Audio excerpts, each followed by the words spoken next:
Come join us as we relive our final journey searching for a cursed treasure. The last voyage any of me crew ever took alive.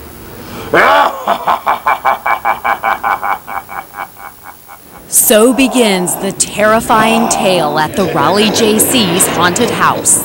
Every Halloween, the crew comes back in the ghost ship and relives their adventures, and we're inviting the guests who come through to go along on that adventure and hopefully get the wits scared out of them in the process.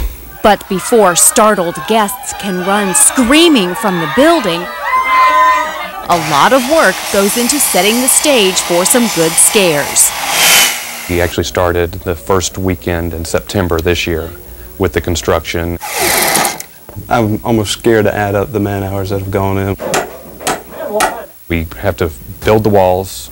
They're basically 8-foot by 4-foot frames of 2x4s and plywood.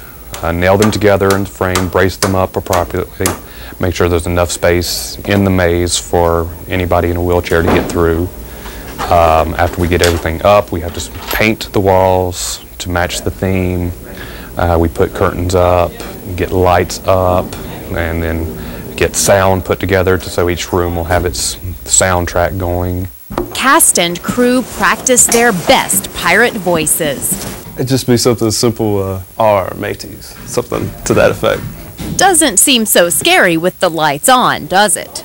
I usually come in when it's still dark, or now that it's getting darker earlier, I come in, the whole building's dark.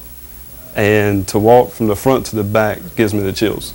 And it's quite interesting because you see little things and you hear things, and this is the whole building's perfectly silent.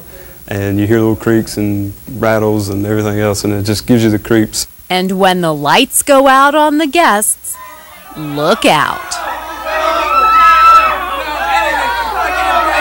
We go full out, as scary as we can.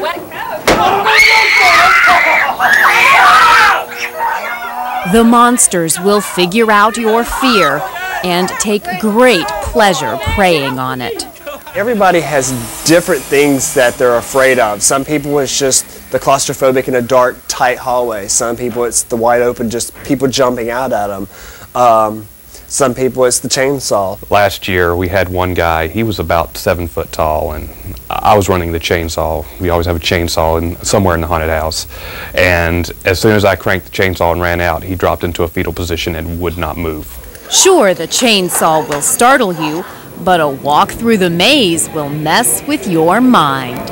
We always have a maze that's pitch black. Now typically in going through a maze you can touch both sides of the wall. This year there are several areas where you cannot touch both sides, and we're sure, like I say, it doesn't seem like that much, but when you're going through it and you lose one of those walls, it becomes a whole new aspect. And you never know who will be lurking there to scare you. It could be Invisible Dave. Have you seen this man? If so, the lights must have been on. I just completely wear all black, face paint and everything. And I just find special groups, and just once I can locate them for the rest of the house, I'm basically part of their group. And they can't see me, but they can hear me constantly heckling them, getting right in their ear, chasing them, whatever. They know I'm there, they just don't know where. And you never know where the next scare will come from. Maybe it's the spider legs that brush up against you. Maybe it's the monsters who come after you. Or maybe...